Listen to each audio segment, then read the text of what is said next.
चुनाव आयोग ने 2 राज्य महाराष्ट्र और झारखंड में चुनाव की तारीखों का ऐलान कर दिया है। इसी के साथ महाराष्ट्र और झारखंड में सभी राजनीतिक दलों की गतिविधियां तेज हो गई हैं। महाराष्ट्र की हम बात करें तो महाराष्ट्र में 2 प्रमुख गठबंधन महायुति जो भाजपा के नेतृत्व वाला है और कांग्रेस के नेतृत्व वाला महाआघाड़ी गठबंधन के बीच मुख्य मुकाबला है। महाआघाड़ी गठबंधन की बात करें तो महाआघाड़ी गठबंधन में सब कुछ ठीक नहीं चल रहा है। उद्धव ठाकरे इस गठबंधन के लिए मुसीबत से कम नहीं है। वे काफ़ी लंबी समय से इस गठबंधन में सीटों के बंटवारे की मांग कर रहे हैं, लेकिन इसके साथ ही वो एक बहुत काफ़ी महीनों से एक बड़ी मांग मुख्यमंत्री चेहरा घोषित किए जाने की कर रहे हैं। उद्धव ठाकरे की महत्वाकांक्षा तो हर कोई जानता है कि वे फिर से मुख्यमंत्री बनना चाहते हैं। भाजपा के साथ में उन्होंने गठबंधन इसीलिए तोड़ा था क्योंकि वे मुख्यमंत्री बनना चाहते थे और वे शरद पवार कांग्रेस के सहयोग से जो महाआघाड़ी गठबंधन बना था मुख्यमंत्री बने भी और 2.5 साल उनके सरकार चलाई। भले ही उनकी ये इस गलती से पार्टी डूब गई, लेकिन उन्हें इससे कोई फर्क नहीं पड़ता है।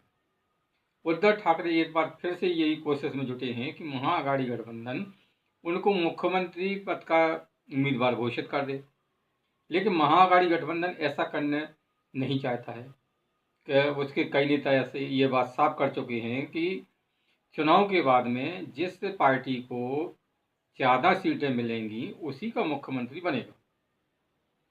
लेकिन हरियाणा में कांग्रेस की करारी हार के बाद में उद्धव ठाकरे एक बार फिर से इस गठबंधन पर हावी होने की कोशिश कर रहे हैं, लेकिन अभी तक इस गठबंधन ने ऐसी कोई भी घोषणा नहीं की है कि जैसे लगे कि उद्धव ठाकरे को गठबंधन मुख्यमंत्री पद का उम्मीदवार घोषित करने जा रहा है। हाँ, हालांकि इसमें गठबंधन में अभी सीटों का बंटवारा चल रहा है, उस पर भी काफ़ी पेच फंसे हुए हैं।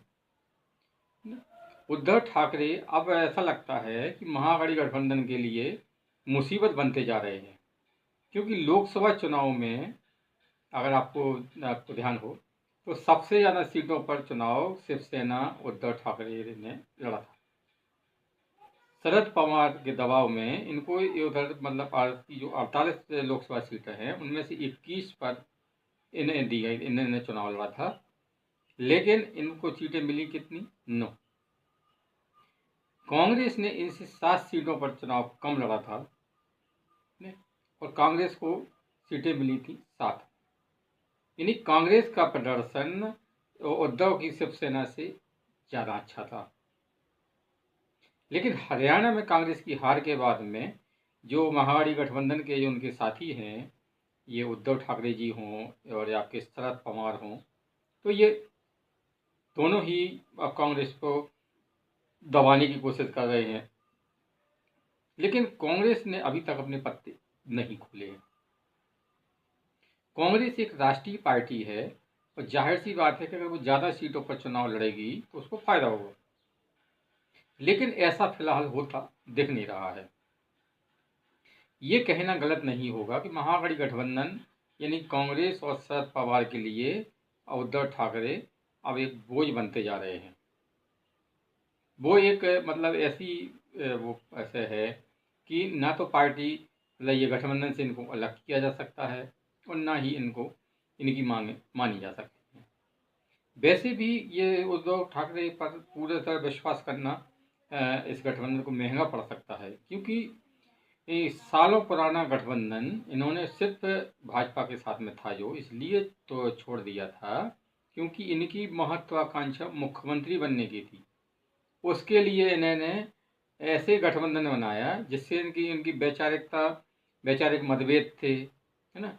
इनके पिता बाला साहब ठाकरे पूरी जिंदगी कांग्रेस से लड़ते रहे, उन्होंने कभी पद की राजनीति नहीं की, इसीलिए उन्हें हिंदू हृदय सम्राट कहा जाता था।